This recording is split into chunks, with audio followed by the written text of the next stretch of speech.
Hi guys, Ashley from Ash Cash Budget here, bringing you my January mid-month budget update.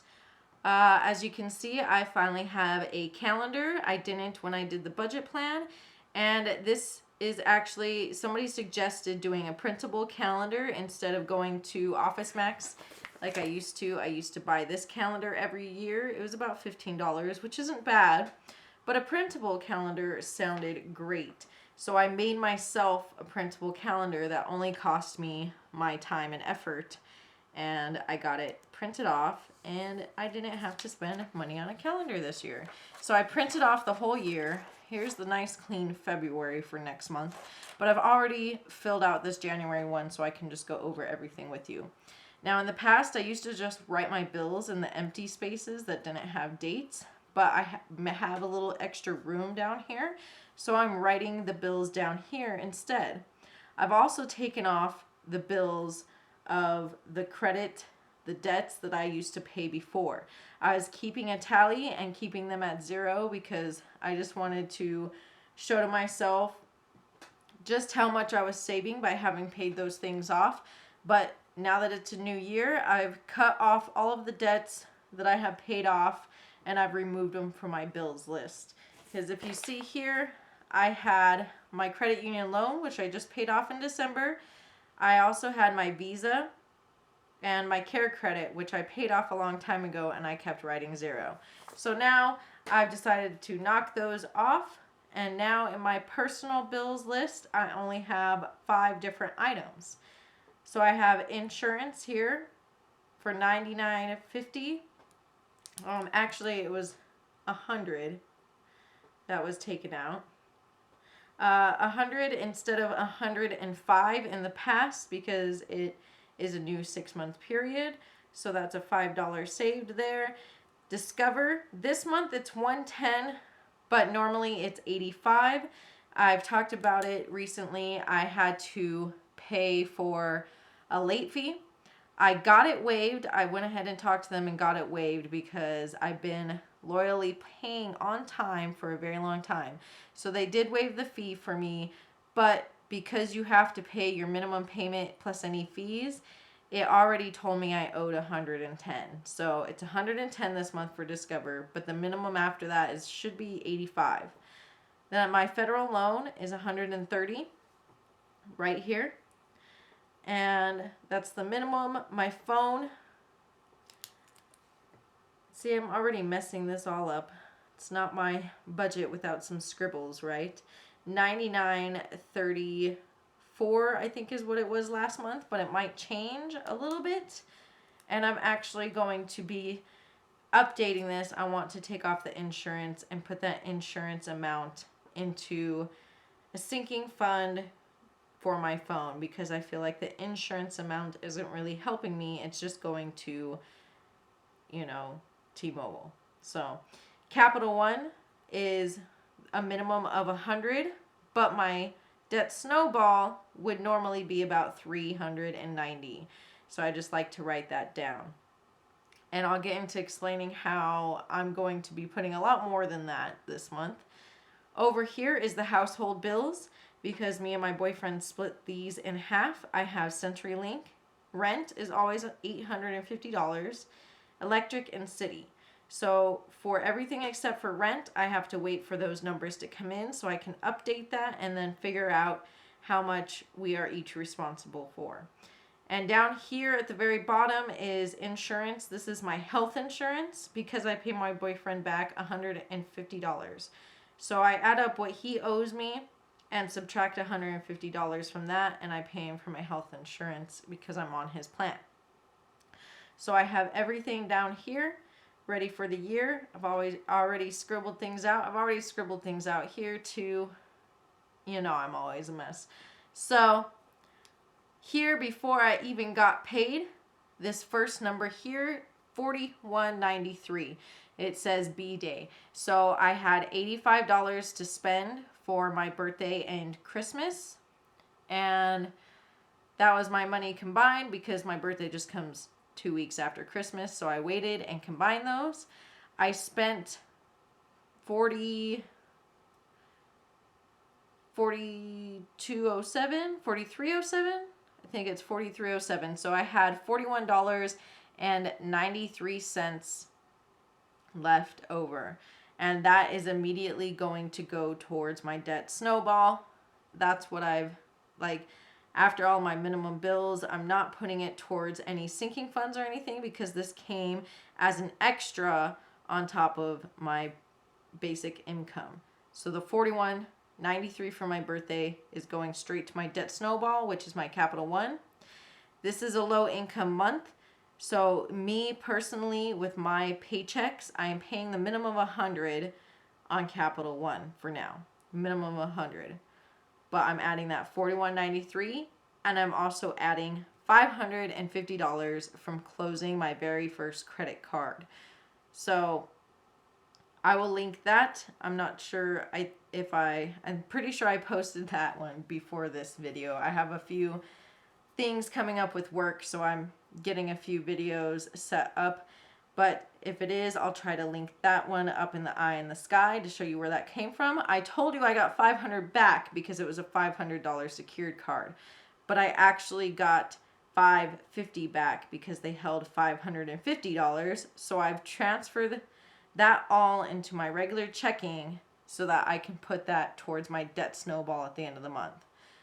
That equals $591.93 onto my debt snowball, onto my Capital One. I'm going to wait until the end of the month when I pay that bill, add it in with the $100 I'm going to pay, and anything else that I might add on to that. But I at least know that's $591.93 plus $100 going towards that this month, which is awesome. So then, since this is a ledger of what's in my checking account, that's why this is added in right now. I got paid on the 11th, $1,081.93. Adding that into this $591 is $1,673.86. Immediately when I get paid, I take out my cash envelopes. This time was $155, which is basically a minimum amount versus $335 that I might normally add to my cash envelopes if I make enough. So I only took out $155, bringing my total to $1,518.86. I bring that amount over here where I paid my bills on the 14th. So I paid Discover, the minimum of $110 this month. Fed loan, minimum of $130 this month, and insurance, $100. And that's my car insurance. So left in my account right now is $1,178.86.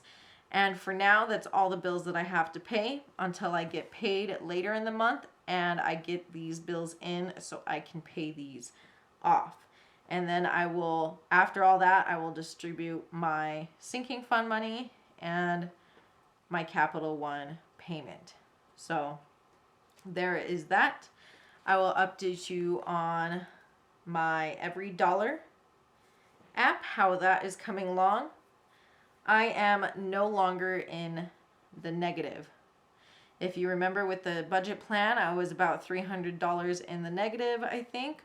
So I have definitely made up that money, and that wasn't just with the $550. My pay came in as a little bit more, and I'm estimating the second paycheck to be a little bit more than I said the first time around. So my paycheck came in at $1,081.93, and that was over $200 more. And then I'm guesstimating, I think, $100 more than I did at the beginning of the month for the second paycheck. So I'm guessing $700 right now. It'd be nice if it was more, but I always play it safe. My boyfriend's amount is the same as last month for now until I get the bills in and figure out his half. Here is the added credit card canceled of $550. And here is the added Christmas birthday money of $41.93. Here are my savings accounts and what I plan on putting towards everything. $50 to car maintenance, $50 to medical, $30 to gifts, $30 to shows, because there's a show I have this month that I might want to get merchandise, and I have to save up for some tickets to another show. or one ticket. Gifts, I definitely have my boyfriend's birthday this month, so I'm putting that 30. Medical is a minimum 50 that I've decided for this year. Car maintenance is a minimum 50. If I get extra on my paycheck, which right now it says I have $16.80 left to budget, I might try to put it at my medical because I'm trying to get that quickly up to $350, which is my deductible, and then add on to that every month. So with the added 50 this month, I would be at $225, which is about $125 away from $350. So if I get extra on my next paycheck, it would probably be going to that before it goes to my debt snowball, because I want to aggressively fund that medical account to $350. Housing, rent $850, and then the city electricity and cable internet are staying the same until I get those amounts in. My mobile phone, it was $99.21 last month, I guess. So that's just staying the same until I get that amount in. That'll definitely change maybe by a cent or two. Gas, transportation. So this is only $120 for the month. I paid half of it, as well as half of the pet care, medical, and personal that I took out for my cash envelopes. These lifestyle are basically all cash envelopes, and most of them are at $0 for the month. And that's how it stayed since the budget plan.